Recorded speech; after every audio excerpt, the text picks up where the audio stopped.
Praise the Lord. सभी को जय मसीह। मैं स्मिता चौथानी आप सभी का आज के YouTube वीडियो में स्वागत करती हूँ। और कल जिस तरह से मैंने आपको ब्रेकअप के विषय में बताया था और मैंने आपको ये भी बताया था कि नॉर्मली हम कैसे इन चीज़ों को रेस्पॉन्ड करते हैं, और मैंने ये भी बताया था कि हमें कैसे रेस्पॉन्ड एक्चुअली बाइबल के हिसाब से करना चाहिए, पर शायद कुछ लोग समझ नहीं पाए हैं, तो वो वीडियो को अच्छे से देखें। अब उसी बात को मैं एक्सटेंड करते हुए ये भी बताना चाहती हूँ कि कई बार हमारा मन टूट जाता है। ऐसा कोई इस दुनिया में नहीं है जो ये क्लेम करे या ये कहे कि मेरा मन कभी टूटा नहीं है या मेरा दिल कभी टूटा नहीं है। हर इंसान का, जैसे मैंने आपको बताया था कि अलग अलग रिश्तों में, अलग अलग एरियाज में दिल टूटता है हमारा। कभी फ्रेंडशिप में, कभी जॉब की जगह पर, कभी अपने ही रिलेटिव्स के बीच में, कभी भाई बहनों के बीच में, कहीं ना कहीं ऐसे होता रहता है। लेकिन इंसान वो हील हो कैसे सकता है? तो हम इसके लिए पढ़ेंगे यशाया 61 का पहला वचन कहता है, प्रभु यहोवा का आत्मा मुझ पर है, क्योंकि यहोवा ने सुसमाचार सुनाने के लिए मेरा अभिषेक किया और मुझे इसलिए भेजा है कि खेदित मन के लोगों को शांति दूं। आपको और मुझे परमेश्वर ने क्यों चुना है, क्यों अनॉइंट किया है? ताकि ऐसे सब लोगों से जो इन दौर से गुजर रहे हैं, खेदित मन के हैं, जिनका मन किसी न किसी बात में टूटा हुआ है, जिनको लाइफ में धोखा मिला है, जो डिसीव हुए हैं, कहीं ना कहीं हताश हुए हैं, कहीं ना कहीं घायल हुए हैं, उन लोगों को, खेदित मन के लोगों को हम शांति दें। लेकिन उसके लिए पहले ये जरूरी है कि हम खुद हील हों, क्योंकि आप जब तक हील हुए नहीं हैं, आप दूसरे को कैसे ही हील कर सकते हैं? ये पॉसिबल नहीं है हमारे लिए। इसलिए हमें सबसे पहले खुद को हील करना बहुत जरूरी है। और परमेश्वर का वचन कहता है कि टूटा मन परमेश्वर के योग्य बलिदान है। जब आपका मन कहीं भी टूटा हुआ है तो शायद वो इंसान आपको छोड़ सकता है, आपसे कई वादे शायद उसने किए होंगे, वो छोड़ सकता है आपको, लेकिन परमेश्वर आपको कभी नहीं छोड़ेगा, कभी नहीं त्यागेगा। आपको करना क्या है? अब इस बात को ही मैं एक्सटेंड करके सॉल्यूशन पे कंसंट्रेट करके करना क्या है, वो ये करना है कि आपको जो आपकी कमजोरी है उसी को आपको अपनी ताकत बनाना है। आपकी जो अपनी कमजोरी है या जो एक हैबिट बन जाती है, फिर उस हैबिट को तोड़ना बहुत मुश्किल हो जाता है। लेकिन अगर आप यीशु मसीह पे विश्वास करते हैं तो परमेश्वर के द्वारा, प्रभु के वचन के द्वारा सब कुछ संभव है। ये सोचिए कि इसमें बहुत बड़ी आपको भलाई है, क्योंकि अगर जे हमें लाइफ में ऐसे कड़वे अनुभव या एक्सपीरियंसेस नहीं मिले तो हम इम्प्रूव नहीं हो सकते हैं। अगर जो लाइफ हमारी हर एक वे से आसान रहेगी तो इम्प्रूव हम हो नहीं सकते। इसलिए जीवन भी हमें अपने लाइफ से भी बहुत सारे लेसन्स और अनुभव सीखने को मिलते हैं। तो इसके लिए पहले तो आपको अपनी कमजोरी को ही अपनी ताकत बनाना पड़ेगा और उसको सही दिशा में लेके जाना पड़ेगा। आपने देखा होगा कि जितने भी सक्सेसफुल लोग होते हैं या शायर होते हैं या जो भी होते हैं, वो कहीं ना कहीं इस ब्रेकअप से या ऐसे किसी परिस्थिति से आए होते हैं। तो हम इस पेन को, हमें वेस्ट नहीं करना है, लेकिन इसी पेन को एक सही दिशा में लेके जाना है और कोशिश करके अपने आप को हम व्यस्त रखें प्रभु की बातों में। हम प्रार्थना करें, क्योंकि प्रार्थना के प्रभाव से, धर्मी जन की प्रार्थना से सब कुछ हो सकता है। बहुत कुछ तो हो सकता ही है, लेकिन सब कुछ हो सकता है। क्या आपके और मेरे परमेश्वर के लिए कुछ कठिन है? जब वो आपको चुनता है, आपके अंदर से इतनी बुराइयां निकाल देता है, आपके अंदर से इतनी कमियां वो निकालता है, तो फिर क्या ये प्रॉब्लम परमेश्वर के लिए कोई छोटी है?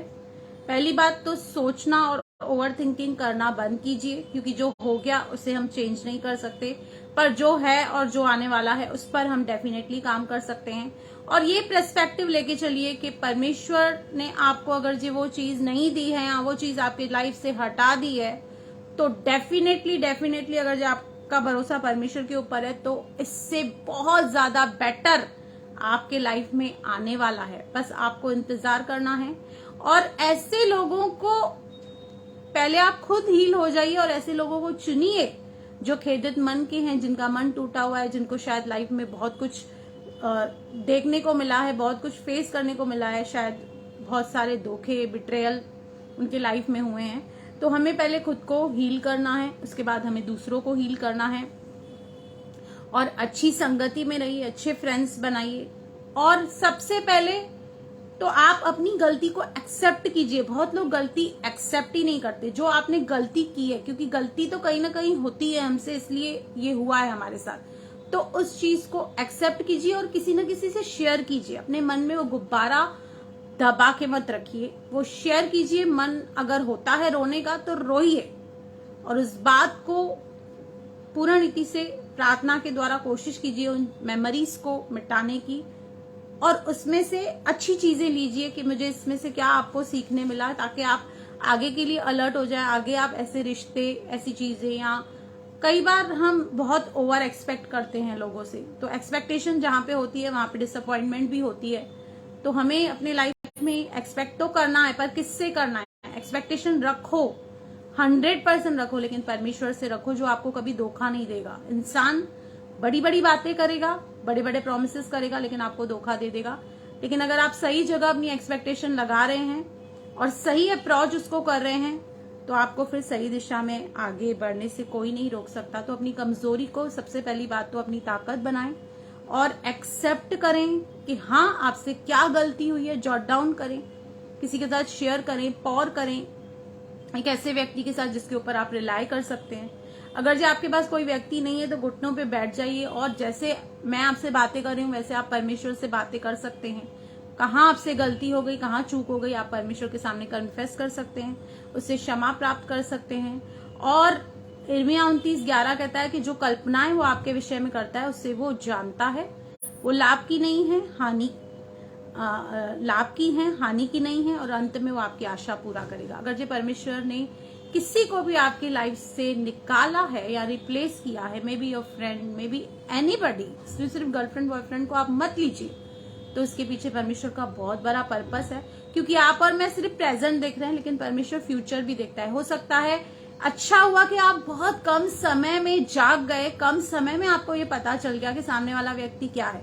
क्योंकि बहुत लोगों को तो ये पता ही नहीं चलता, और पता चलता भी है तो ऐसे मोड पे पता चलता है जहां पे वो अपनी मिस्टेक को रेक्टिफाई नहीं कर सकते। इसलिए धन्यवाद कीजिए कि जहां भी आप जागे, जहां भी आपको होश आया, वो सही समय है। क्योंकि हो सकता है आपकी शादी उसके साथ हो जाती, एंगेजमेंट उसके साथ हो जाती, तो फिर मामला और मुश्किल हो जाता, शायद आगे चीजें और कॉम्प्लिकेट हो सकती थी। इसलिए परमेश्वर ने शायद आपको छोटी ही चीजों से, छोटे ही अनुभव से, छोटी ही बातों से बचाया है।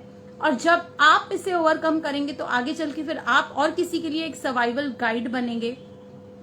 जैसे मैं मसीह में नहीं थी तो मेरे भी ऐसे रिलेशनशिप्स थे जिनको मैं बहुत आइडल समझती थी, और मुझे लगता था कि हाँ यही लड़का मेरे लिए सही है, या इससे ही साथ मुझे आगे बढ़ना है। लेकिन जैसे मैं प्रभु में आई, मेरी थिंकिंग चेंज हुई, तो मैं उस चीज से आराम से निकल आई, ओवरकम किया। और इतनी सिक्योरिटी मुझे पता थी कि प्रभु में है कि जो मैं प्रभु में लड़का चुनूंगी तो मुझे फिर आगे चल के कभी इनसिक्योर होने की जरूरत नहीं पड़ेगी। और ऐसा ही हुआ मेरे साथ कि 17 साल से भी ज्यादा हो गए हैं, और मुझे कभी मेरे लाइफ में ऐसी कोई इनसिक्योरिटी आई नहीं मेरे हस्बैंड को लेकर, या उसकी कोई बात को लेकर के वो मेरे साथ ट्रस्टवर्दी नहीं है, या उसके अंदर कुछ ऐसी आदतें हैं, या उसके स्वभाव में ऐसी कुछ बातें हैं जो मेरे साथ मैच नहीं हो रही। तो ये सिक्योरिटी आपको मिल जाती है प्रभु में। उसके लिए बहुत आपको वो प्रभु का ग्रेस भी चाहिए, प्रभु की वो ब्लेसिंग भी चाहिए। लेकिन इरादा अगर आप अच्छा रखेंगे, इंटेंशन अच्छा रखेंगे, तो आपके लिए सॉल्यूशन निकल आएगा। तो प्रभु इस वचन के जरिए आपको बहुत बहुत आशीष करे। मेरे चैनल को लाइक करें, सब्सक्राइब करें और बेल आइकन के बटन को क्लिक करें। God bless you.